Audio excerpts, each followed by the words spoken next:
네, 시장의 변동성을 어떻게 대비하고 대응을 해야 할지 오늘도 텔레그램 분석 자료들을 통해서 도움을 얻어보겠습니다. 준비된 키워드 함께 만나보시죠. 네, 국건이 병무청 마스코트로 불리더라고요.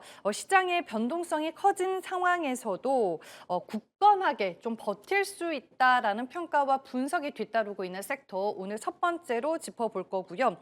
방산주 앞서서 AI 스캔에서 저희가 싹 한번 정리를 해봤습니다. 거기에서도 언급이 되지 않은 숨겨진 방산주 제가 또 찾아왔습니다. 마지막으로는 반도체 소부장 사이클에 탑승할 수 있는 요령에 대해서 알아보겠습니다. 첫 번째 내용 함께 보시죠.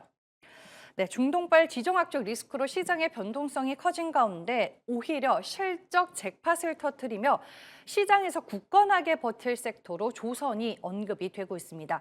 특히 대형사들 못지않게 매선 돌풍을 일으키고 있는 중소형 조선사들의 약진이 눈에 띄는데요. 관련 기사로 보겠습니다.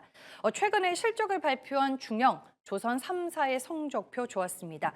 대형사들의 도크가 꽉 차서 누리는 단순한 낙수 효과가 아닌 체질 개선과 각자의 주특기로 수주를 쓸어 담고 있다라고 볼 수 있습니다.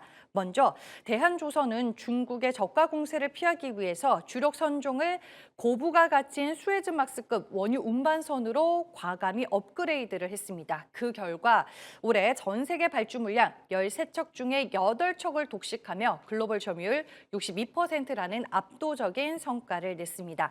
HJ 중공업도 있는데요. 300m라는 짧은 도크의 물리적 한계를 선형 개발로 완벽히 극복을 했습니다. 폭을 넓힌 최적의 설계로 만 TEU급 대형 친환경 컨테이너선을 수주하는 쾌거를 이뤄냈습니다. 이어서 다른 텔레방으로 또 이동을 해서 전쟁 리스크에도 굳건한 조선주들에 대해 한번 같이 분석을 해보겠습니다. 일단은 왜 굳건하게 버틸 수 있냐 그 이유에 대해서 짧게 설명을 드리면 지정학적 긴장이 구조가 되면 각국은 해상 방위력을 시급히 키울 수밖에 없습니다. 잠수함과 구축함 수요가 늘어나면서 하나오션, HD 현대중공업, HJ중공업 같은 방산조선 기업들의 가치 재평가받을 수 있고요.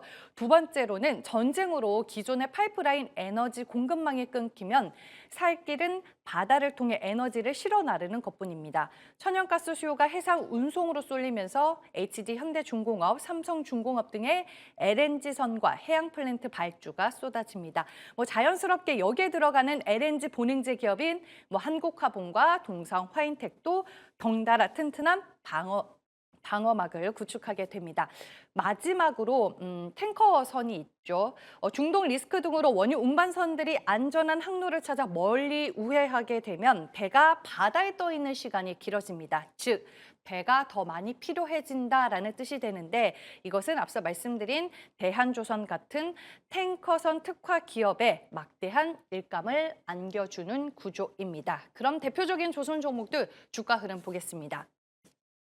오늘 오전만 하더라도 전쟁 리스크 수혜주다라고 해서 굉장히 강한 흐름으로 출발을 했습니다. 하지만 시장의 변동성이 커지면서 조선 종목들도 일제히 다 하락으로 전환이 됐다라고 볼 수 있겠습니다. 현재 HJ중공업이 6%대로 낙폭이 조금 큰 상황이고요. 그 외 종목들 HD 현대중공업, HD 한국조선해양은 1%대 약세 흐름을 보여주고 있습니다. 일단은 실적이 뒷받쳐주고 있는 상황에서 전쟁 리스크가 방산 그리고 친환경 에너지 운반선 수요를 자극하는 재료가 될 수 있을지 당분간의 방향성을 조금 더 예의주시해서 체크해 보시길 바라겠습니다. 다음 내용 이어서 확인해 볼게요. 네, 우리 기술 얘기인데 우리 기술이 원래 원전주 아니었어라고 많은 분들이 생각을 하실 것 같습니다. 맞습니다. 우리 기술은 원래 원자력 발전소의 핵심인 감시경보 제어 시스템을 독점 공급하는 제어 시스템 전문 기업으로 잘 알려져 있습니다. 근데 오늘 방산주로 분류가 됐거든요. 그 배경에는 바로 100% 자회사인 우리 DS가 있습니다. 오늘 부각된 재료는 우리 DS의 창원 신공장 증설 완료 소식인데요. 제가 준비한 자료로 같이 보도록 하겠습니다. 단순히 이제 공장을 지었다라고 해서 끝나는 게 아닙니다. 최근에 K방산, 특히 현대로템을 필두로 한 국내 방산 대기업들의 해외 수출이 잭밭을 터뜨리고 있는 상황에서 유럽과 중동에서 밀려드는 발주량을 감당하기 위해서 선제적으로 대지 2,000평, 연면적 1,300평 규모의 신공장을 세운 겁니다. 첨단 전용 라인을 깔아서 획기적으로 생산 속도를 끌어올릴 준비를 마친 셈인데요. 그럼 여기서 도대체 뭘 만드냐? 바로 장갑차용 런플랫 타이어를 생산합니다. 전투 중에 장갑차 타이어가 외부 충격으로 파손이 되더라도 일정 시간 동안 안전하게 주행할 수 있게 도와주는 핵심 부품인데요. 우리 DS는 독자적인 설계로 이 타이어를 자체 개발했고 까다롭다라는 미국과 북대서양 조약기구, 즉 나토의 품질 요건까지 통과를 했습니다. 현재 현대로템에 장기간 독점으로 공급을 하고 있는 만큼 기술력을 확실히 갖췄다라는 평가를 받고 있고요. 현대로템뿐만 아니라 이미 국내 주요 방산 대기업을 모두 고객사로 두고 있다고 합니다. 이 글로벌 국방 예산이 늘어나고 방산 대기업들의 수출길이 더 넓어지고 있는 만큼 올해부터는 우리 드스의 매출 상승 곡선이 더 가팔라질 것으로 전망이 됩니다. 분봉 차트로 먼저 같이 보도록 할게요. 역시나 오늘 주가 장중 변동성 상당히 큽니다. 위로는 5%, 아래로는 마이너스 9%대까지 오늘 좀 많이 출렁이는 움직임을 보여줬었는데 장 초반만 하더라도 숨겨진 방산주라는 평가와 함께 강한 모습을 보여줬지만 현재는 상승폭을 대부분이 반납했다라고 볼 수 있겠습니다. 현재는 0.64%의 오름세만을 유지하고 있고요. 3개월 차트를 보시면 올해 들어서 주가의 수직 상승 상당히 눈에 띕니다. 원전주 안에서도 좀 눈에 띄는 주가 상승세를 보여줬었습니다. 4,000원대에서 거래가 됐었던 주가 최근에 고가 18,000원까지 찍었었고요. 이렇게 주가가 좀 가파르게 올라서 투자 경고 종목으로 현재는 지정이 됐다라는 점은 참고해서 보시길 바라겠습니다. 마지막 내용 이어가 볼게요. 네, 반도체 소부장 사이클에 올라탈 준비를 왜 해야 하는지에 대해서 그 핵심을 알아보겠습니다. 과거에는 PC나 스마트폰이 잘 팔려야 반도체도 덩달아 팔리는 구조였죠. 하지만 이제는 달라졌습니다. AI 서버에서는 메모리가 성능을 결정짓는 주인공이 됐고요. AI 서버용 메모리 수요가 일반 범용 수요와 분리가 되는 메모리 센트릭 현상이 지금 심화되면서 공급 부족이 더욱 심각해졌습니다. 대만 업체들의 얘기를 들어보면 지금 D램뿐만 아니라 SSD, 심지어 CPU까지 물건이 없어서 난리가 난 만큼 이 타이트한 장세가 소부장 기업들에게는 기회가 될 것으로 보입니다. 시장은 기업들이 돈을 벌려고 공급을 천천히 늘리겠지라고 예상을 했지만 실제 데이터는 다릅니다. 삼성전자와 SK하이닉스의 공장 가동 시점이 예상보다 훅 당겨졌고요. 미국 장비 기업들의 가이던스도 올해 폭발적인 성장을 가리키고 있습니다. 공장을 짓는다라는 건 그 안에 들어갈 우리 소부장 업체들의 장비 발주서가 곧 찍힌다. 이걸로 연결이 됩니다. 그리고 예전에는 국산화하면 단순히 수입 대체 수준이었는데 지금은 아닙니다. 올해 삼성과 하이닉스가 약 300조 원의 현금이 쌓이게 되는데 이 돈이 고스란히 국내 소부장 생태계를 키우는 데 쓰일 예정이라고 합니다. 그럼 종목의 선택이 중요하겠죠. 이제는 시장에서 아무 반도체 장비주를 산다고 오르는 시대는 아닙니다. 그래서 키워드로 접근을 해보면 하이브리드 본딩과 CPO, 딱 이 두 가지를 기억해야 되는데요.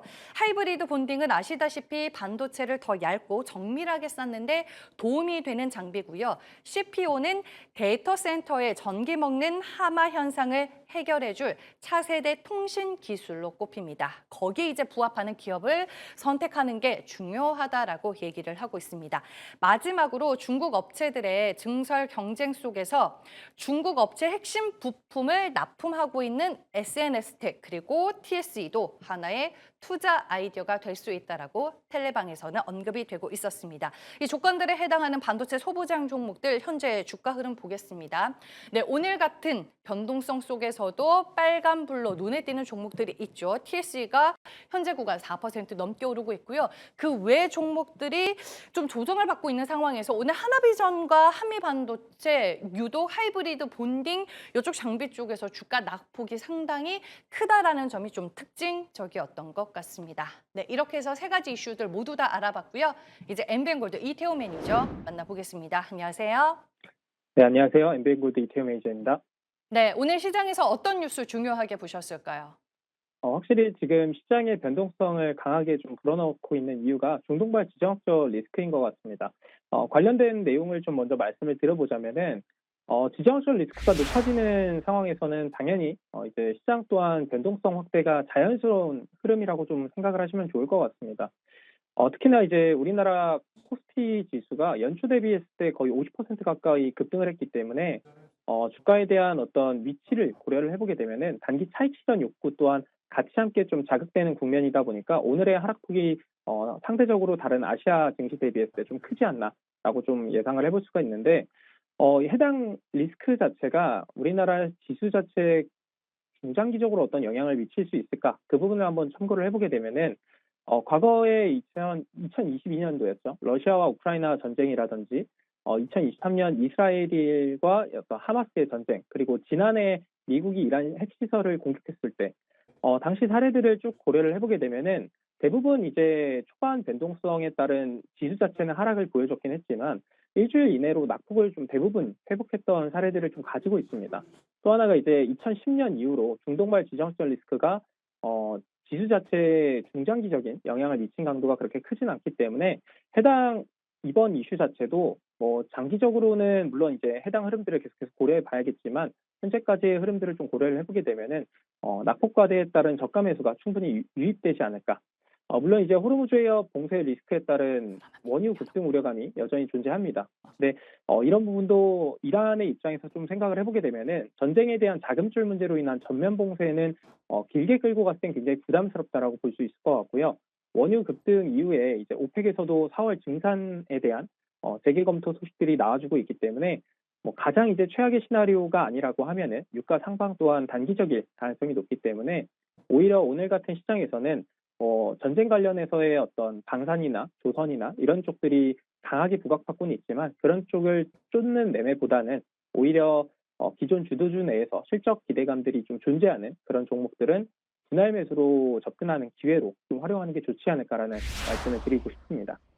네, 말씀해 주셨다시피 시장의 위험 부담은 커졌지만 오늘을 오히려 매수 기회로 활용하고 있는 개인 투자자분들 이미 많은 것 같습니다. 이태호 매니저는 지금 하락을 매수 기회로 활용할 만한 종목 뭐라고 보실까요? 뭐 가장 대표적인 기업이 될 것 같습니다. 현재 가격 20만 원에 거래가 되고 있는 기업인데 삼성전자를 오늘 대표적으로 좀 말씀을 드려볼까 합니다. 아마 많은 개인 투자자분들께서 삼성전자가 지난 1월부터 2월까지 강한 상승 랠리를 좀 보여줄 때 지금이라도 매수를 해야 될까라고 고민을 좀 많이 하시다가 놓치셨던 분들이 많이 계실 것 같습니다. 네, 오히려 오늘같이 이런 지정학적 리스크로 인한 주가 하락에 대한 포인트를 좀 잡고 현재 구간부터 좀 분할 매수 관점으로 접근을 충분히 해보셔도 좋지 않을까 싶습니다. 우선 삼성전자 같은 경우는 워낙 이제 잘 알고 계시겠지만 AI 서버 중심의 수요 강세가 HBM과 관련돼서 이제 이익성이 좀 보장이 된다 싶게 할 정도로 굉장히 이익성이 잘 나와주고 있는 기업인데 여기에 더해서 최근에는 이제 모바일 메모리까지도 이와 관련돼서 확산되는 흐름이 나타나고 있기 때문에 제품이 이제 첨단 반도체부터 D램이라든지 낸드 같은 전통적인 레거시 반도체까지 전 제품군으로 가격 상승세가 이어지고 있는 국면입니다. 실제로 D램이나 낸드가 지난 분기 대비했을 때 60% 이상 급등을 했고요. 기존 전망치에서 이익 레버리지가 계속 발생을 하고 있다 보니까 이번 1분기 영업이익도 38조 정도로 기존 시장 예상치를 대폭 상회할 가능성이 높은 상황입니다. 여기에 더해서 이번 이제 9세대 낸드 확대에 따른 ESSD 경쟁력도 높아지고 있고 HBM4 양산 확대와 그리고 올해 테일러팹 양산 체제가 본격화됨에 따라서 파운드리에 대한 흑자 전환 기대감까지도 감안해 보면은 올해 연간 영업이익 전망이 한 200조 원 이상으로도 지금 현재 상향 조정이 되고 있다라는 부분을 감안해 보면은 현재 이제 가격적인 메리트가 좀 발생하고 있을 때 충분히 접근을 해보셔도 좋지 않을까라는 말씀 드리고 싶고요. 현재 기준에서 1차적으로는 22만 5천 원 전고점 구간을 목표가로 말씀을 드리도록 하겠습니다. 손절가는 16만 원 지시를 드리도록 하겠습니다. 네, 없으신 분들에게는 오늘 기회가 될 수 있다라고 삼성전자를 소개해 주셨습니다.